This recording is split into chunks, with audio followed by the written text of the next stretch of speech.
Hi, my name is Anuja Kulkarni and I welcome you all in today's episode. Today's episode is on role of parents in facilitating digital learning. In one of our previous episodes, we have already discussed how can we establish readiness of children when it comes to digital learning. Now that it has become new normal, it's important to know what is the actual role of parents when it comes to facilitating the skills which are related to their education, learning processes. It could be pre-reading, it could be pre-writing or actual writing skills. To facilitate digital learning, first of all, it's very much important that we segregate leisure time on screen and study time. So for so long, students were used to watching phone or playing on phone just as their leisure time activity. To break that conditioning and now telling them that this is a platform for your digital learning itself is a difficult task. It largely depends upon the parents that how much do you use your phone or your screen as your leisure time activity. So if there is any kind of ground rule at home itself that for work from home or for digital learning we are going to use screen for this time, and then for leisure activity we are going to use screen, anybody, may it be mom, may it be a father, may it be the child, only for 20 to 25 minutes. So whenever there is a clear cut segregation between what is leisure time and what is work time when it comes to screen, for children also it becomes easy to re-establish connection to any kind of screen as a leisure time activity or as a academic activity. Often parents complain about attention span of children when it comes to any academic activities. So you can imagine when it comes to digital learning, their attention span is even lesser. Okay, so usually when we discuss with parents, they say that there is some classroom activity going on, but due to bandwidth issue usually video is kept off. Okay, so sometimes students just roam around and come back and then answer. If a teacher asks them a question, they really are not bothered about answering that particular question, because most of the times it becomes very difficult for the child to relate to whatever is going on in a digital classroom. See, we need to understand that in a classroom situation also, a child can attend to a teacher only 50 to 60% of the times. Other times he is looking at his friends, probably he is scribbling something. He is just looking at the teacher but not attending whatever content the teacher is actually trying to deliver. Okay, so understand, in digital learning this classroom control itself is very less. Because of that the child is just not able to concentrate on the content. So as a parent, it's very important to understand our role in this.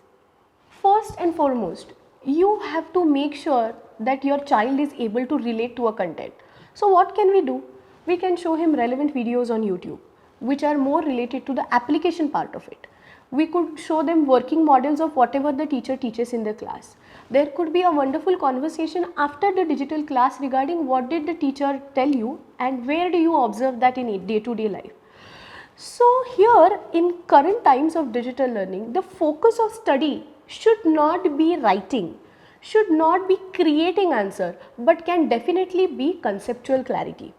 So if a child basically understands a concept, next year when the schools are regularly going to start, which we can hope for, that time missing on important bridging concept shouldn't be a problem for any particular child. So now when it comes to other skill sets which are related to studies, we can look at them in parts. One is conceptual clarity that we already spoke about. Second is reading itself as a skill set. So when it comes to building reading as a skill set, it need not be always with the help of academic material. Now let's say take an example of a child who is in 5th or 6th standard, where a mother is actually sitting with a child for his self studies. So she usually asks the child to read, okay, and usually students are not really fond of reading. Why does this basically happen? Because the times when in language ladder they were learning from listening, then speaking, from reading to writing, okay, that was the time when it was always focused that writing should come on priority. So in an era or in an age group where they were actually more keen on reading stuff when it comes to nameplates, when it comes to boards of various shops, they were made to write a lot. Okay, so even today children usually hate reading or writing. they are absolutely okay with you teaching them and they understanding the concept. So when it comes to conceptual clarity, reading ability or writing skills should not be focused at all. So what can we do for reading skills? It can always be with the help of non-academic material. It could be reading storybooks together. Now, parents say that children don't even hold storybook in their hands. Now, it comes with a practice. Just like eating, just like sleeping, reading is an habit. Okay, so we begin with we sitting with a child with a book in our hand and we reading a story to him. It could be a small story, it could be a small poem, or it could be we discussing a story only looking at the picture based on child's age. Now when it comes to writing skills, it could be actually as simple as something like copywriting. Okay, so we time and we write. So I also write as a mother with you and you also write. Let's see whose handwriting is more beautiful. Let's see who writes very neatly and tidily. Let's see who finishes very fast. And later on we can increase its difficulty level by reducing the time and by increasing what is the content that is to be written. So writing skills are focused very separately. Fun element or the delight element is something that child always is driven by. So usually when a child is able to enjoy lot of other activities in a daytime, it could be play dates with his friends, or it could be enjoying accompanying the parents in household stuff, or it could be watering plants, it could be any other play activity in a daytime, then the digital learning can become an activity where child is little more subtle, very sober and academic oriented. Okay.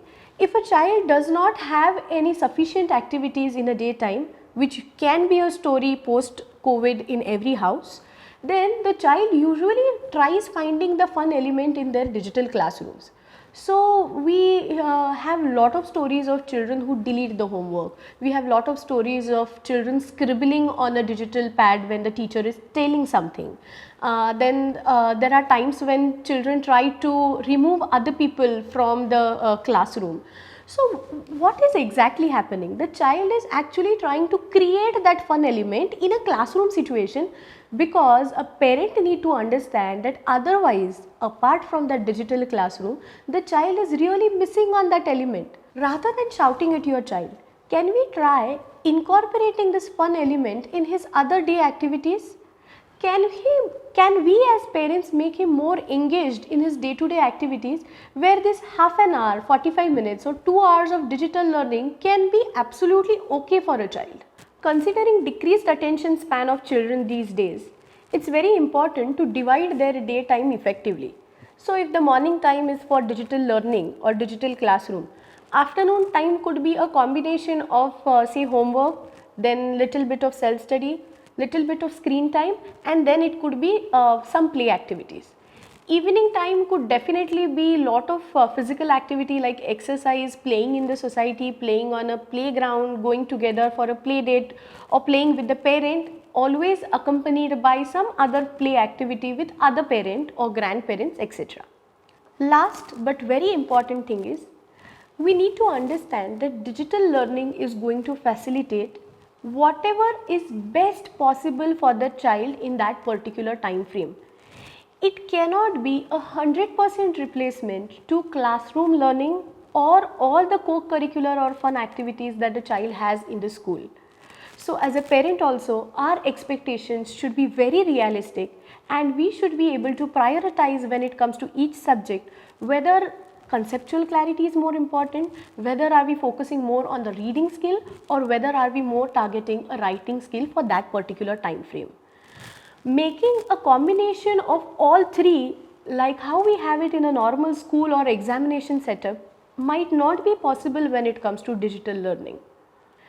If you think you can facilitate digital learning for your child, please like and share our video, and don't forget to subscribe our channel.